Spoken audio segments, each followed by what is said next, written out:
Dios les bendiga y bienvenidos una vez más a Red Nueva Vida Podcast. Les saluda Harold Hurtado y es un gusto tenerlos una vez más con nosotros para hablar, compartir, aprender de este tema tan importante de la temporada número 2, que es sobre la Biblia. Hasta el día de hoy hemos hablado sobre el canon bíblico, el texto sagrado, y hoy vamos a hablar sobre un tema muy importante, que es los géneros literarios en el estudio de la Biblia. Hoy nos acompaña una vez más Oscar Jiménez. Oscar, Dios te bendiga. ¿Cómo estás? ¿Cómo va todo? Muy bien, Harold, muchas gracias. ¿No? Qué alegría saludarte. Quiero leer primero una descripción antes de que empecemos con el tema que nos atañe el día de hoy. Hoy en día, ir a una biblioteca no se considera una actividad predilecta para usar nuestro tiempo libre. De hecho, es común que busquemos respuestas en Internet en vez de desplazarnos hacia una biblioteca. Sin embargo, creo que los millennials que nos escuchan y las generaciones anteriores saben lo que significaba ir a una biblioteca a hacer tareas de la escuela y buscar los libros de acuerdo a su género literario. La poesía, la literatura, la historia. Quizás esa sea una imagen clara de por qué los géneros literarios son importantes. El género literario es un horizonte de expectativas de la obra literaria, es decir, una etiqueta que sirve para hacernos una idea de lo que contiene un libro puntual. Por eso los emplean en las bibliotecas o librerías como descriptores para organizar su material. Como dije inicialmente, vamos a hablar hoy de los géneros literarios, pero antes de entrar en materia con ese tema, nos quedó un tema pendiente de nuestro último episodio, que es acerca de la inerrancia bíblica. Oscar, ¿qué podemos decir acerca de este tema? Sabemos que hay muchas dudas, conceptos, preguntas, pero compártenos desde tu experiencia qué opinas. Sí, tenemos que comenzar por dar una definición de a qué nos referimos con inerrancia, ¿no? Y la palabra inerrancia significa sin error. Básicamente lo que estamos afirmando es que la palabra de Dios es veraz, ¿cierto? Que cuando Dios habla a través de los autores humanos, su palabra es verdad, en ella no hay engaño, en ella no hay error. Todo lo que la palabra de Dios afirma es verdad. Ahora, hay distintas formas de entender este concepto de la inerrancia, o sea, de qué manera la palabra lo que afirma la verdad. Y para algunas personas, entonces, la Biblia contiene solo un género literario, y ese género literario es verdad literal. Es decir, no se hace una distinción entre poesía, texto histórico, narrativa, sino que todo lo que leas, léelo como literal.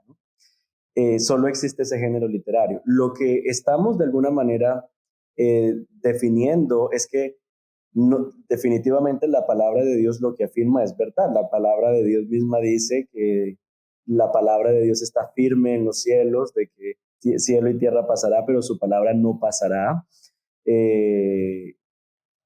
No obstante, esa verdad de Dios está comunicada según las convenciones, las características del género literario que está empleando el escritor bíblico.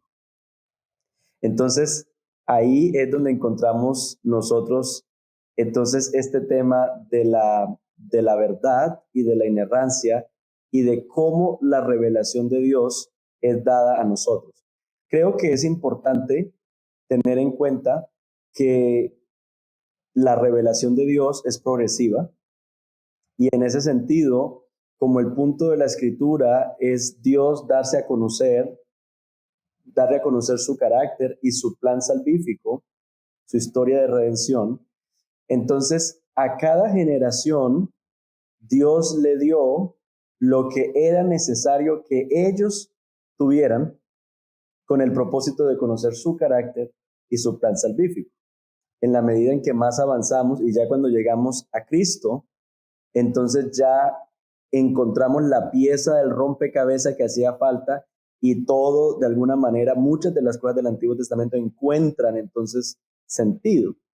Y ya podemos ver cómo la historia camina hacia la venida de Cristo y desde la venida de Cristo podemos mirar hacia atrás y entender mucho lo que no entendíamos. Pero eso con respecto al tema de la revelación de Dios, que es progresiva, que creo que es algo que es importante dejar claro. A cada generación, Dios le reveló lo que esa generación necesitaba entender para vivir en misión, entender quién es Dios y su plan salvífico. Ahora, hay algo muy particular, Harold, que encontramos nosotros en la forma en la que entonces esta revelación ocurre en la Biblia. Y es que vemos dos cosas. Uno es acomodación y giro. Entonces, el pueblo vive en su contexto, vive en el mundo que vive, rodeado de prácticas, rodeado de creencias. Y lo que hace Dios es tomar ese conocimiento ya existente en la audiencia como una plataforma o como un escenario para él revelarse. Déjame darte varios ejemplos. La circuncisión. La circuncisión no nació originalmente con Israel. Hay evidencia de que es una práctica mucho más antigua que era practicada por los egipcios. ¿Qué es lo que ocurre entonces con esta práctica? La revelación de Dios se acomoda y sitúa a Dios en el centro de la práctica. Y al situar a Dios en el centro de la práctica, le da un giro a lo que era la práctica. Otro ejemplo, cuando Dios pide a Abraham sacrificar a Isaac. Cuando Dios le pide a Abraham que sacrifique a su hijo, es muy curioso que nosotros encontramos que en Abraham no hay sorpresa en lo que Dios le pide.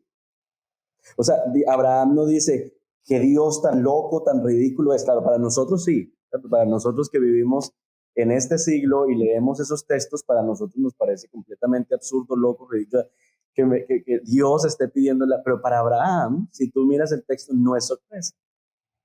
¿Por qué? Porque en el contexto en el que vive Abraham, es común que los dioses hacen este tipo de requerimiento o la gente ofrece en sacrificio a los dioses personas humanas. Pero mira lo que ocurre. Se acomoda, pero luego al situar a Dios en el centro de esa petición, nosotros encontramos que hay un giro porque finalmente lo que Dios está comunicando allí es que Él no es como los demás dioses.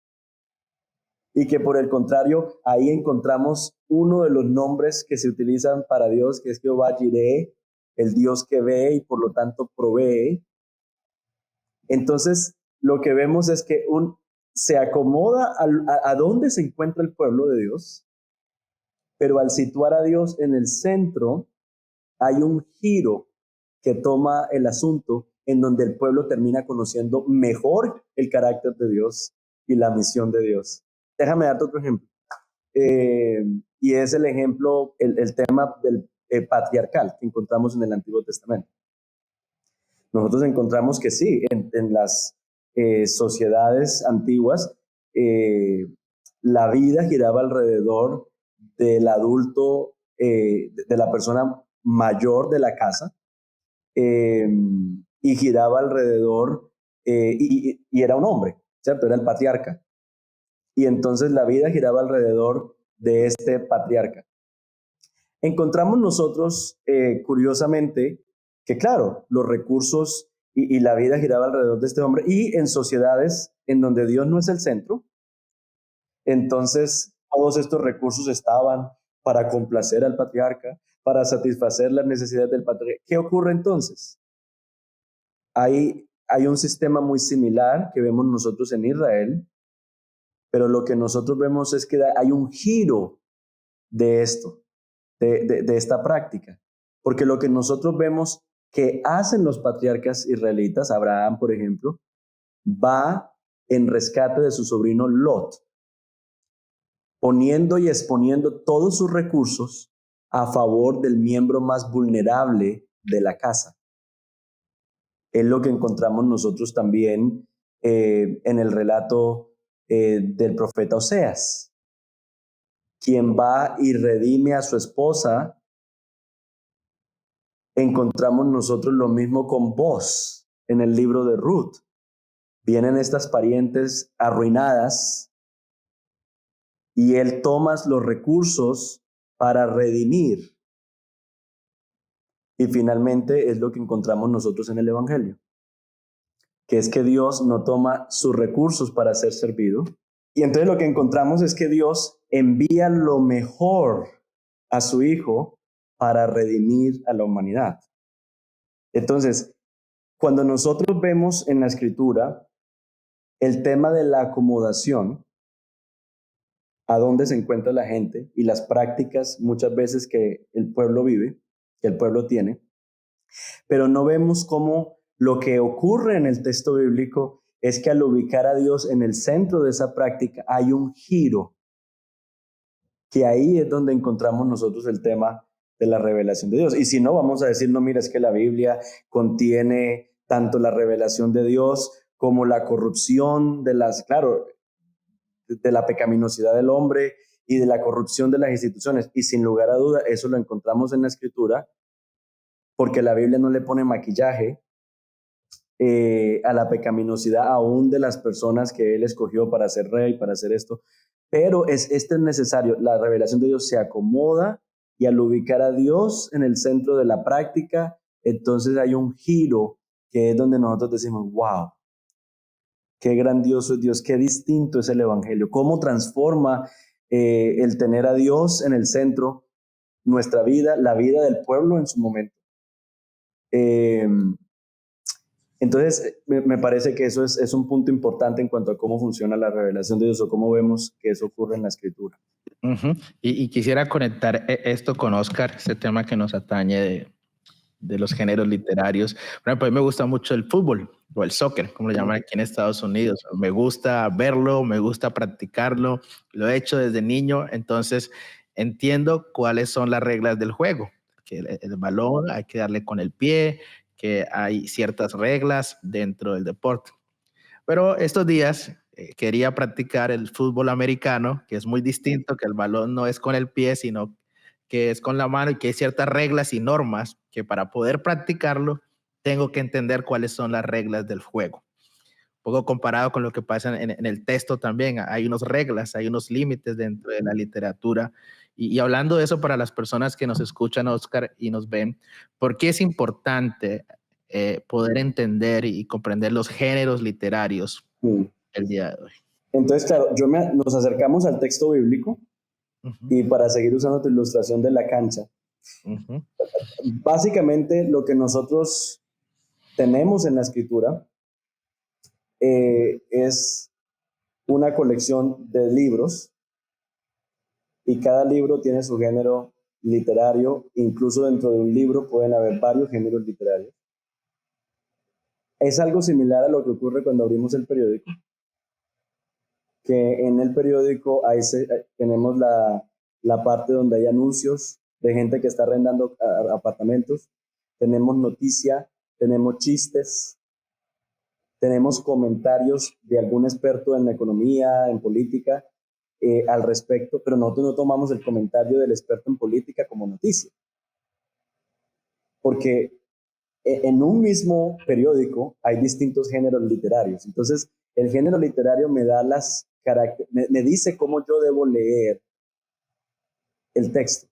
Volviendo a tu ilustración de la cancha de fútbol, entonces nosotros vamos a encontrar al leer la escritura que hay balón, que hay límites para el juego, pero entonces al nosotros leer nos vamos a dar cuenta que el balón a veces no es grande, no es tan grande como el balón del fútbol, sino que es un balón pequeño y la malla no está, y hay una malla en la mitad, pero no está arriba como voleibol, sino que está abajo y entonces sabemos que estamos jugando tenis.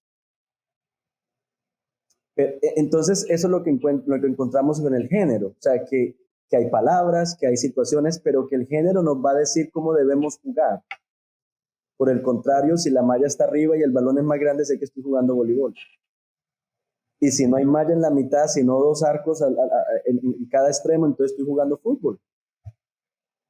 Entonces, es entender los géneros literarios y creo yo que es bastante eh, atroz cuando nosotros no prestamos atención a los géneros literarios.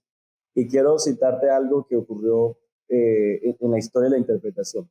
Durante muchos siglos hubo una discusión sobre si la Tierra se movía o no. O sea, eso fue un tema de interés e importancia. La mayoría de la gente, incluyendo filósofos, científicos prominentes en la época, creía que la Tierra estaba inmóvil, que todo lo demás se movía alrededor, pero que la Tierra estaba inmóvil. Y obviamente, pues, creo que es una conclusión que surge de la observación.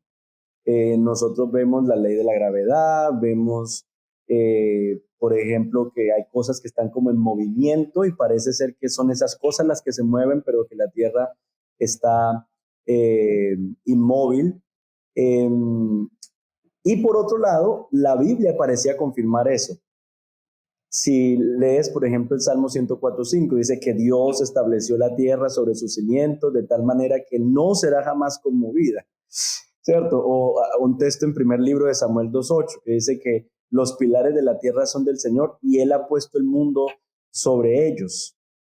Entonces, tanto la observación como estos textos bíblicos parecían sugerir que la tierra estaba firme y todo lo demás giraba alrededor de la tierra. Luego encontramos nosotros que con el desarrollo de la ciencia y nuevas observaciones, se hizo evidente que la Tierra no era el centro del universo y que de hecho la Tierra se movía en relación a otros cuerpos celestes. Entonces, claro, ahí viene la pregunta, entonces, ¿contiene la Biblia error? Y la respuesta es no. O sea, la Biblia no contiene ningún error. Lo que nosotros vemos en este texto del Salmo, es que lo primero que yo me tengo que preguntar es qué estoy leyendo. Y al yo preguntarme qué estoy leyendo, yo tengo que entender que yo al leer el libro de los Salmos, no estoy leyendo un libro de ciencia.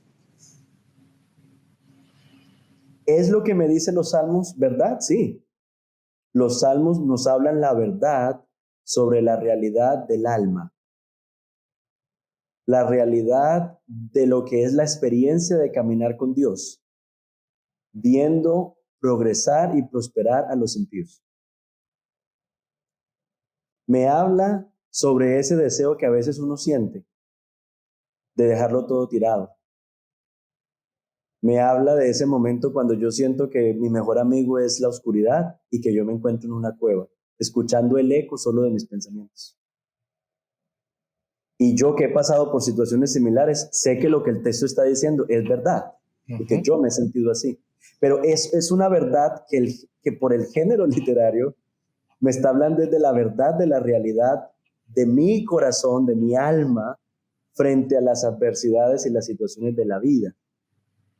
El propósito de ese texto en el libro de los Salmos no es hablarnos sobre cómo está construida la arquitectura de la tierra y qué gira alrededor de qué, sino que es para decirnos a nosotros que aun si el mundo entero está tambaleando, nosotros podemos descansar en que el Señor es el que sostiene, le ha puesto los cimientos a la experiencia y a la vida de nosotros, el peregrinaje de nosotros en esta tierra, que podemos descansar en esa verdad.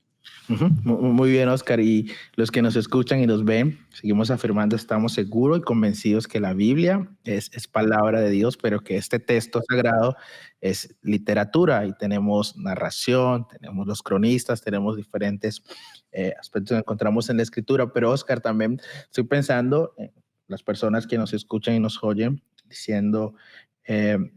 para entender estos géneros literarios y para estudiar la escritura, ¿cuáles son los primeros pasos que debo dar o cuáles herramientas me pueden ayudar para poder entender lo que son los géneros en la Biblia, tanto para mi estudio bíblico personal, devocional, o para predicar o enseñar en la iglesia? Sí, bueno, hay varios géneros literarios que son como centrales, principales. Entre esos tenemos la poesía, la narrativa. eh, tenemos libros que son históricos, pero aun cuando tenemos libros que son históricos, tenemos que entender eh, que no son una narración de la historia en la forma en la que uno esperaría. Entonces, ese es un género literario en particular en la Biblia, porque, eh, digamos, en otras palabras, la historia en la Biblia está conectada con la teología, porque el éxito de las naciones se basa en la relación con Dios, o sea, cómo ve Dios la historia. No habla de cómo se enriquecieron las naciones o cómo eh, la prosperidad económica o las alianzas políticas, o sea, esa no es la agenda. Entonces, lo que quiero decir con esto es que lo que nosotros, cuando hablo de que existe un género histórico, entonces no podemos nosotros trasladar nuestro entendimiento de historia a la Biblia, no porque lo que ocurre en la Biblia y se narra no sea histórico, sino porque mucho del género histórico como tal que tenemos en la Biblia es de alguna manera, está conectado con la teología, es decir, está visto desde la persona de Dios, la relación del pueblo de Dios con Dios. Lo importante es si este rey caminó con Dios o no caminó con Dios. Eso es lo importante. Entonces hay toda una manera de hacerlo. Entonces los géneros mayores, poesía, narración, historia, profético, con respecto, por ejemplo, al Antiguo Testamento.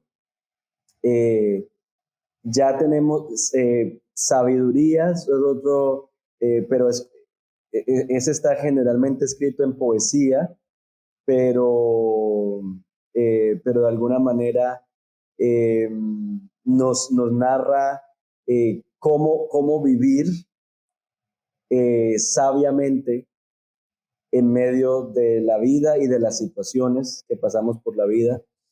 Obviamente, Harold, yo creo que cada persona que va a leer el texto bíblico debería tener una Biblia de estudio, y en esa Biblia de estudio generalmente la primera hoja de la Biblia de estudio te va a hablar sobre el género literario y cómo está organizado ese libro. Estoy pensando, por ejemplo, en libros como Eclesiastés.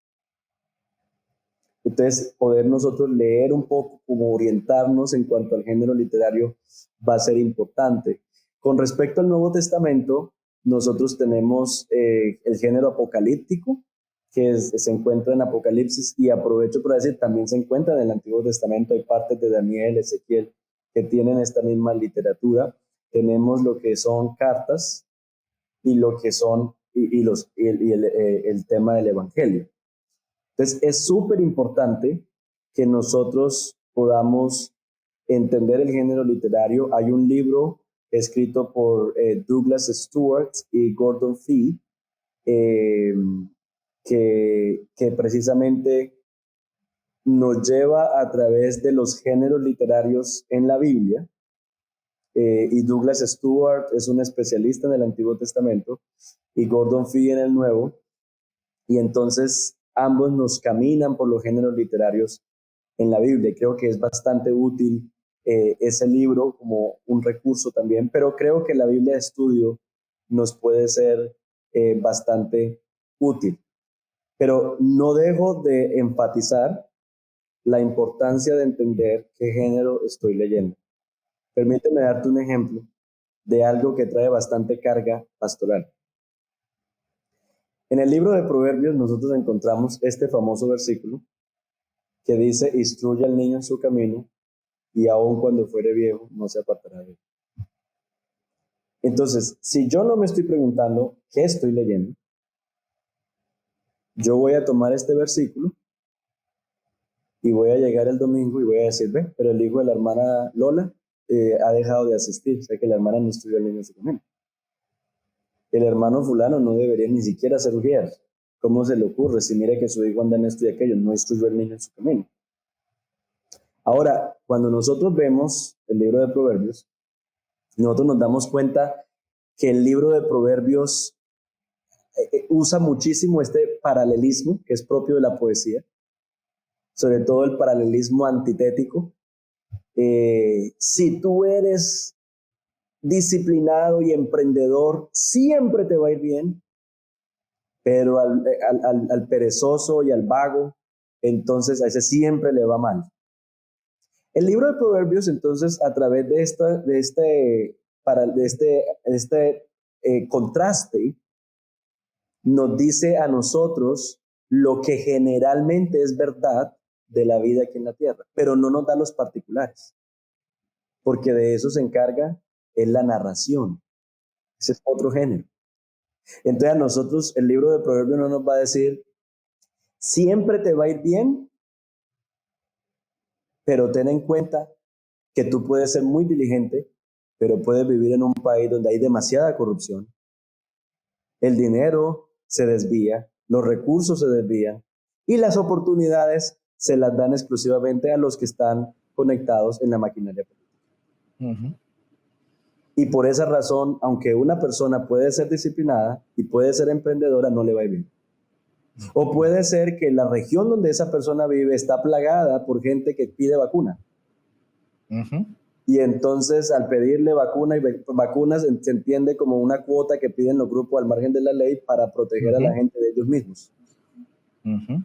Y tú abriste algo muy, muy interesante, que sé que quienes nos oyen y nos ven están desde este pasaje de Proverbios, instruye al niño en su camino, porque estará pensando alguien que te asegura, ¿no? El hecho de que el niño vaya a la iglesia, de que se le enseñe desde niño, de que sí o sí se le asegura que en su madurez, en su adultez, el niño servirá al Señor, amará a Dios. Entonces, ¿cómo la persona, Oscar, que está leyendo, que quiere leer Proverbios, debe acercarse a Proverbios específicamente ahora que estamos hablando de ese pasaje? Claro, entonces, en Proverbios puntualmente nosotros no encontramos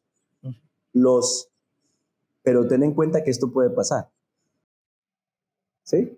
De que el niño va a tomar sus propias decisiones y va a tener que tomar una decisión de caminar con Dios o no, de que puede crecer y al ir a la universidad o la influencia de los amigos va a ser más fuerte que incluso el testimonio que tú le has dado en su casa, que el niño es pecador y necesita arrepentimiento y necesita conversión. Eso no nos lo va a decir el libro de Proverbios. ¿Por qué? Porque el libro de Proverbios, como es propio de la literatura poética, que de hecho en muchas de nuestras Biblias físicas, la literatura poética aparece indentada a la derecha y a veces en cursiva, para ayudarnos a nosotros a entender de que eso no lo puedo leer como historia, o sea, que eso es poesía. Entonces, eso tú lo puedes ver en el libro de Job, narración, normal los primeros 2 capítulos y el resto corrido a la derecha y luego al final del libro otra vez. O sea, ahí tenemos nosotros ese tipo de cosas. Volviendo a Proverbios entonces, el paralelismo antitético, el paralelismo sinónimo, eso es parte del libro de los Salmos, del libro de Proverbios. Y el agenda no es darnos a nosotros todas las posibles razones por las cuales eso no debería ocurrir, sino a través de ese paralelismo mostrarnos a nosotros lo que generalmente es verdad, es sabiduría. Esto es vivir con sabiduría. Yo ser diligente en mi trabajo, yo ir a trabajar, y es sabio yo cumplir con lo que Dios manda en Deuteronomio, y es que yo instruya a mi niño al salir, al levantarme, al acostarme en el camino y todo. Ese es el llamado que yo debo hacer, y eso es vivir la paternidad con sabiduría. Pero estoy leyendo Proverbios, ¿sí? Muy bien, particularidades, sí. No, muy bien, excelente. Gracias a Dios que nos permite poder escucharte, ser instruidos los que nos escuchan y los que nos ven aprendiendo este tema tan importante que traemos el día de hoy de los géneros literarios. Habrán personas que tal vez no estarán de acuerdo y que toman la palabra y cualquier libro de la Biblia como si fuera una narración del Génesis al Apocalipsis, pensando en las personas que enseñan o que predican o que están en un lugar visible o quienes pueden discipular a su familia. ¿Cuáles son los riesgos, Oscar, del literalismo bíblico, de leer, estudiar y enseñar la Biblia literal y tal como la leen en ese momento? Bueno, creo que hay un riesgo y un peligro pastoral por el ejemplo que acabo de dar. Creo que ese es uno de los peligros. El segundo peligro se ilustra también con el ejemplo de si la tierra es la que gira o nosotros giramos, porque precisamente yo puedo generar discusiones sobre ciencia y sobre una cantidad de cosas que pueden generar en el que nos escucha escepticismo. Y una vez más, yo no estoy diciendo que no hay partes de la escritura en donde ese tema de ciencia se conecta o donde hay cosas, yo no estoy diciendo que los libros históricos no son históricos, hay arqueología, hay todo este asunto, pero yo puedo entrar en debates y a poner a la Biblia en debates que no necesariamente han sido la agenda de la escritura, no son la agenda ni de Dios al darnos su palabra. Entonces creo que eso es muy, muy importante tenerlo en cuenta, que yo tengo que leer esto como palabra de Dios inerrante, veraz, eh, pero yo puedo entonces, yo pienso por ejemplo leyendo Apocalipsis, o sea, un libro simbólico, un libro que tiene un género literario bastante específico, puntual, en donde hay espadas que salen de la boca, en donde hay sellos que se le ponen a la gente en la frente, en la mano. Y el libro está contado en todo esto, en todo este lenguaje apocalíptico, de imágenes y símbolos.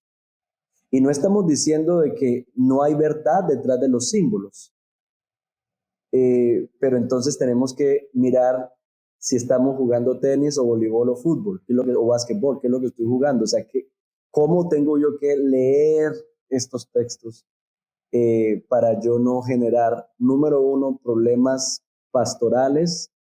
Porque imagínate una persona que ha criado a su hijo y ha hecho su tarea y vienes y la aplastas con este versículo.